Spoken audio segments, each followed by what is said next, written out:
आज तर आपल्या आवडीचा वार म्हणजे रविवार होता. त्यामुळं सकाळी उठायला काही बंधनच नव्हतं. आपली उठण्याची वेळ नेहमीप्रमाणे दुपारचीच झाली.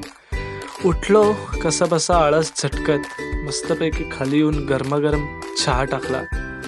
चहा आणि बिस्किट खाऊन अशी मज्जा आली. तर येऊन फ्रेश झालो आणि अभ्यासाला बसलो.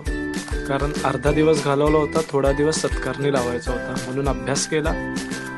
अभ्यास करत असताना चांगल्या आयडियाज भेटल्या मला, त्या इम्प्लिमेंट केल्या, थोड्या लिहून ठेवल्या आणि त्यानंतर मी थोडाफार जे काही नोट्स बनवल्या सिक्वल रिलेटेड त्या मी आता दाखवतोय. ह्या त्या छोट्याशा नोट्स होत्या.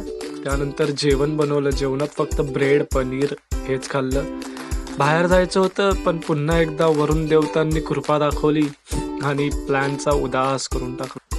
तरी पण ह्या पावसात आपण जिमला जायचं ठरवलं. मग मॉलमधनं फिरता फिरता फिरता आजूबाजूच्या नजाऱ्यांचा आस्वाद घेत आपण जिममध्ये पोचलो. जिममध्ये गेल्यावर आपण एक्सरसाइज केली, वर्कआउट केला पूर्ण आपली ताकद लावून. त्यानंतर आपलं थोबाड पाहिलं आणि सोया चॉप्स खाऊन दिवस संपवला.